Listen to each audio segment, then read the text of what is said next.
अस्सलाम वालेकुम नाज़रीन, मैं हूं सरफराज हुसैन और आप देख रहे हैं खबरी 72। आज हम बहुत सारी खबरों पे बात करेंगे, उन खबरों पे कि जो असम्बली के आखिरी दिन जो है शहबाज शरीफ साहब ने सफ़ेद झूठ बोले अपनी तकरीर के दौरान, मगर क्या वो झूठ था या वाकई सच था।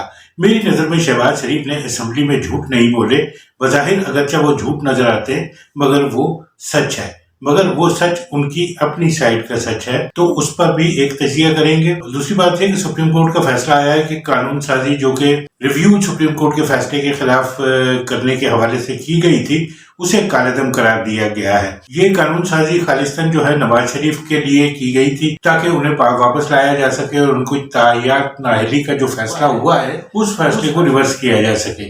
लेकिन इस फैसले के बाद उनकी वापसी तकरीबन नामुमकिन नजर आती है, गो के पहले भी नामुमकिन थी।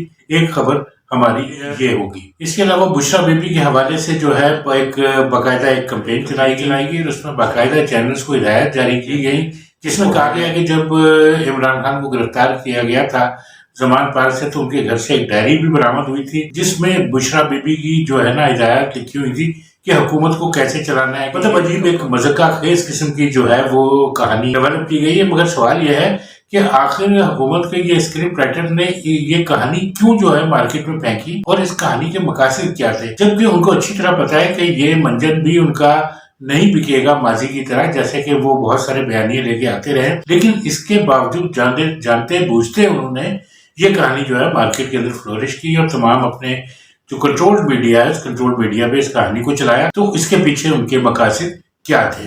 तो आज ये खबरें जो है हमारी व्यूज और न्यूज जो खबरी 72 पे ये जो आप देख रहे हैं, इसमें हमारा मौजू है सुखन। तो आइए पहली खबर की तरफ। पहली खबर यह है कि असेंबली के आखिरी दिन जो है शहबाज शरीफ ने बड़े बबाओं के तहल अंदाज में जो है गुफ्तगू करते हुए या तकरीर करते हुए ये कहा कि ना हमने किसी को गिरफ्तार कराया अपने पूरे 15-16 माह के अरसे में, और ना ही हमने उसके पीछे नैब को लगाया है। तो जाहिर है कि सफेद झूठ है। झूठ इन मानों में है कि ये वाज़ेह तौर पर लोगों को नजर आ रहा है 15-16 महीनों में क्या हुआ, और जो कुछ हुआ वो जरा ये झलक देख लीजिए।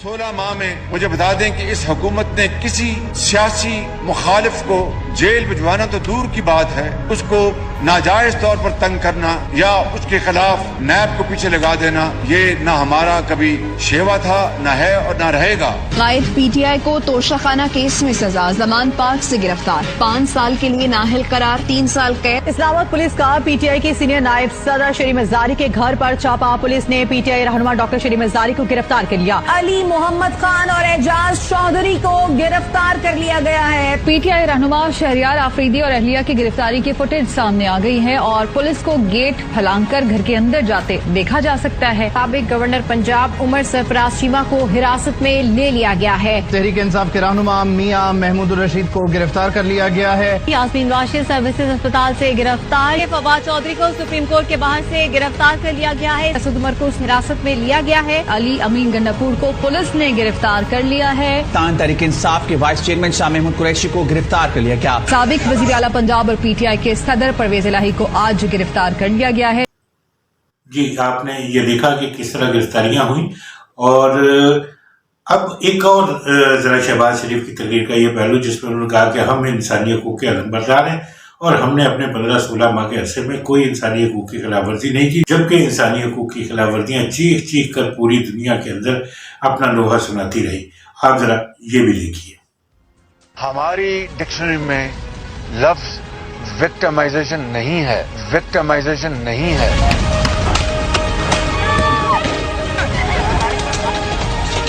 ये क्या कर रहे हैं आप? ये क्या कर रहे हैं आप? ये क्या कर रहे हैं आप लोग?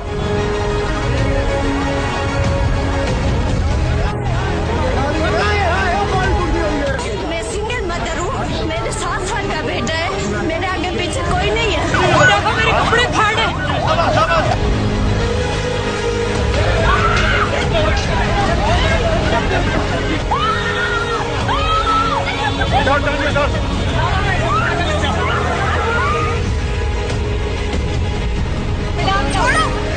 मेरी मदद करें। तो जी, आपने ये दोनों क्लिप्स देखे, उनकी तकरीर भी देखी और उसके बाद गिरफ्तारियां भी देखी और इंसानी हकूक़ की पाबंदियां भी देखी। تو سوال یہ ہے کہ آخر شہباز شریف کو کیا سمجھ نہیں، یا ملک کے وہ وزیر اعظم انہیں سمجھ نہیں آتا کہ انہیں نہیں پتا کہ ہم نے 15-16 ماہ کے عرصے میں کیا کیا، پی ٹی آئی کے ساتھ کیا کیا ہے، عوام کے ساتھ کیا، انہیں اس بات کی سمجھ نہیں ہے؟ تو جس کا جواب یہ ہے کہ انہیں بہت اچھی طرح پتا ہے کہ انہوں نے کیا کیا ہے، انہیں یہ بھی بہت اچھی طرح پتا ہے کہ وہ کیا کہہ رہے ہیں۔ جناب وہ حکومت سے اب جا چکے ہیں، لیکن جاتے جاتے وہ اپنے دور کی ساری زیادتیوں کا، ساری گرفتاریوں کا، ساری انسانی حقوق کی پامالیوں کا، مہنگائی کا، ہر چیز کا ملبہ اسٹیبلشمنٹ پر ڈال رہے ہیں۔ وہ اپنے آپ کو یہ بری و ذمہ قرار دے رہے ہیں کہ کل کو جب وہ سیاسی جلسوں کے اندر جائیں یا جلوسوں کے اندر جائیں تو وہ کہیں کہ میں نے تو اسمبلی کے اندر کھڑے ہو کے کہا تھا اپنی آخری تقریر میں کہ جناب یہ ہم نہیں کر رہے، یہ کوئی اور کر رہا ہے، کیونکہ انہوں نے بظاہر نام نہیں لیا، مگر وہ ظاہر سی بات ہے کہ اگر جب وہ کہہ رہے ہیں کہ یہ ہم نے نہیں کیا تو پھر کس نے کیا؟ تو دوسرا نام تو اسٹیبلشمنٹ کا آتا ہے جس نے مل کے ان کے ساتھ کیا۔ لیکن یہ ایک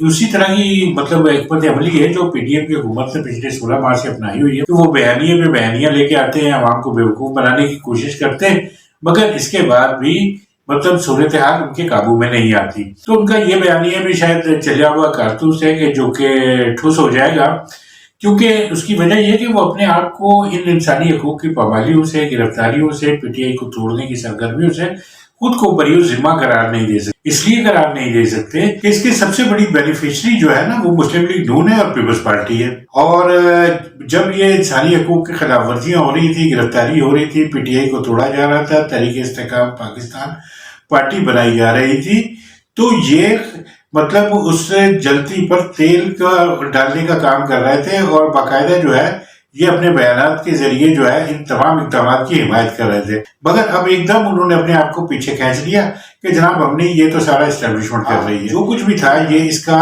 ملبہ جو ہے اسٹیبلشمنٹ پر تو شاید آئے نہ آئے، کیونکہ اسٹیبلشمنٹ نے عوام سے ووٹ نہیں لینے، ووٹ لینے ہیں آپ نے، اور عوام اس قدر بے وقوف نہیں ہے کہ جس قدر آپ اسے سمجھتے ہیں۔ تقریر کا مقصد یہ تھا کہ لوگوں کو یہ باور کرانے کی کوشش کی جائے کہ 16 ماہ کے عرصے میں جو کچھ ہوا جناب ہم اس سے بری ذمہ ہیں۔ دوسری خبر یہ ہے کہ سپریم کورٹ نے وہ قانون سازی پارلیمنٹ کی کالعدم قرار دے دی ہے جو نواز شریف کو سامنے رکھ کے کی گئی تھی، جس کا مقصد نواز شریف کی تاحیات نااہلی کو جو ہے منسوخ کرا کے ان کو پاکستان کا چوتھی بار وزیر اعظم بنوانا تھا۔ اب سپریم کورٹ نے کہا کہ جناب یہ نہیں ہو سکتا، اگر آپ نے پارلیمنٹ میں قانون سازی کرنی ہی تھی تو اس کے لیے 2/3 اکثریت جو ہے وہ ضروری ہے، اور یہ قانون سازی آئین کی روح کے مطابق ہی ہو سکتی ہے، اور جو بھی قانون سازی آئین کی روح کے مطابق نہیں ہوگی وہ کالعدم ہی سمجھی جائے گی۔ تو گویا یہ ایک طرف تو مکو ٹھپ دیا گیا جو ہے نواز شریف صاحب کا، تو اس میں 2 کام ہوئے۔ ایک کام یہ ہے کہ اسٹیبلشمنٹ جو ہے اس نے نواز کو باہر کر لیا، ان کی ویسے بھی اچھی فہرست میں جو ہے شہباز شریف جو ہے نمبر 1 ہے، کیونکہ وہ اس قدر خوش آمدی اور چاولوس ہیں کہ انہیں خود بھی اس کا ادراک ہے۔ انہوں نے اپنی ایک تقریر میں کہا بھی کہ لوگ مجھے کہتے ہیں کہ جی میں خوش آمد کرتا ہوں اسٹیبلشمنٹ کی، تو ہاں میں کرتا ہوں، تو مجھے اس پہ کوئی شرمندگی بھی نہیں، ظاہر ہے انہیں بالکل شرمندگی نہیں، وہ مسلسل کئی دہائیوں سے یہ کام کر رہے ہیں اور آئندہ بھی کرتے رہیں گے۔ ظاہر ہے کہ جو خوش آمد کرے گا تو وہ خوش آمد کس کو اچھی نہیں لگتی، تو وہ ایک ایسے مہرے ہیں جو اپنے آپ کو بالکل بے نقاب کر کے اسٹیبلشمنٹ کے ساتھ جڑ چکے ہیں، اور اس کا سب سے بڑا فائدہ بھی انہی کو ہونے جا رہا ہے۔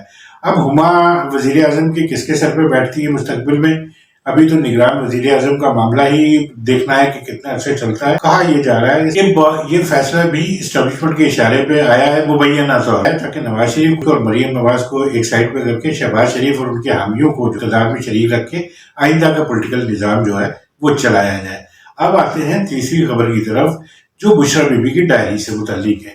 شاید اس سے زیادہ احمقانہ خبر جو ہے، احمقانہ بیانیہ یا احمقانہ سٹوری نہیں ہو سکتی، اور یہ بھی بات ماننے کی نہیں ہے کہ ان کو اس حماقت کا پتہ نہیں ہو کہ جنہوں نے یہ سٹوری پھیلائی ہے، باقاعدہ ہدایات دے کے کہا گیا ہے کہ اس پہ پروگرام کیے جائیں ٹیلی ویژن، تو انہیں سب بہت اچھی طرح پتہ ہے کہ جس کے اگر لوگ اس پہ یقین نہیں کریں گے۔ لیکن یہ خبر مارکیٹ میں اس لیے فلورش کی گئی، اس لیے پھیلائی گئی کہ جو انٹرسیپٹ کی امریکی جریدے، آن لائن جریدے، انٹرسیپٹ کی سٹوری مارکیٹ میں آئی ہے سائفر کے حوالے سے، اس سٹوری نے بڑے بڑے اس لوگوں کے جو ہے نا پیروں تلے سے زمین نکال دی ہے۔ مطلب یہ ہے کہ آرٹیکل 6 کا پھندا بہت سارے لوگوں کو اپنے گلے میں نظر آ رہا ہے، جس میں نہ صرف یہ کہ سابق وزرائے اعظم بھی ہیں بلکہ بہت سارے اسٹیبلشمنٹ کے لوگ ہیں، جس میں سر فہرست جنرل باجوہ صاحب۔ تو پھر اگر یہ کل کو کوئی ایسی حکومت آ جاتی ہے، پی ٹی آئی کی آ جاتی ہے اور اسے کورٹ میں لے جایا جاتا ہے، تو یہ سیدھا سیدھا آرٹیکل 6 کا کیس ہے، اور بہت سارے لوگ جو ہے اس کی سزا جو ہے بھگتیں گے۔ चुनाचा इस मामले को जो है अब मिट्टी डालने के लिए जो है कहा जा रहा है, एक तो पहले एडवाइजरी जारी की गई बाकायदा, जिसमें अस्सलाम वालेकुम बड़ी तमीज के साथ मुखातिब करते हुए टीवी चैनल्स को कहा गया कि जनाब इस स्टोरी को आप डिस्कस ना करें। इसलिए आपको चैनल्स पर ये स्टोरी इंटरसेप्ट की जो सैफर के हवाले से वो नजर ही नहीं आ रही होगी। इसी तरह कंट्रोल जो प्रिंट मीडिया उसके अंदर भी आपको ये नजर नहीं आ रही होगी। तो ये वो मकासद थे कि जो इस बुशरा बेगम के जो जादू टूने और डायरी कि वो डायरी लिखती कि ठीक है इमरान खान जो है हुकूमत किस तरह चलाए, और दूसरी तरफ उन्होंने तरतीब भी कर बुशरा बेगम ने कहा कि ये मेरी राइटिंग ही नहीं है। और इसका सबसे बड़ा सबूत ये है कि झूठी कहानी का कि पीटीआई ने ये कहा था कि जमान पार्क में जब पुलिस ने छापा मारा था इमरान खान की गिरफ्तारी के लिए, तो वहां से बहुत सारी चीजें वो अपने साथ ले गए थे, मगर उसमें किसी डायरी का उन्होंने जिक्र नहीं किया था। अगर वो इतनी अहम डायरी गई होती तो यकीनन ये भी कहा जाता है कि जनाब वो डायरी भी चली गई, लेकिन ऐसा कुछ नहीं था। ये 3 खबरें थी और ये उनका पस मंजर था, और पेश मंजर तो जो होगा वो आप देखेंगे। आप मुनासिब समझें तो चैनल को लाइक कर दें, सब्सक्राइब कर दें, और अगर आप कोई कमेंट छोड़ना चाहें तो कमेंट भी छोड़ दें। दूसरा ये कि आपको देना था कि हम इस चैनल पर मुख्तलिफ किस्म की वीडियोस डालते हैं, जिस तरह ये प्रोग्राम आप देख रहे हैं व्यूज ऑन न्यूज़, और इस हवाले से फिर करंट अफेयर के हवाले से, तो इस हवाले से प्ले लिस्टें बनी हुई हैं। हिस्ट्री के आप प्ले लिस्ट में जाके हिस्ट्री से मुतालिक पाकिस्तान की अगर जब अभी बहुत ज़्यादा वीडियो नहीं है, कोई 5-6 वीडियोज़ ही डाली हैं हमने, तो वो आप देख सकते हैं, जिसमें पाकिस्तान के बहुत सारे तारीखी जो वाक़यात हैं उस हवाले से जो है रिपोर्टें मौजूद हैं, उन्हें आप मुलाहिजा कर सकते हैं। तो बहुत शुक्रिया ब्लॉग देखने का, इजाज़त दीजिए, अल्लाह हाफिज़।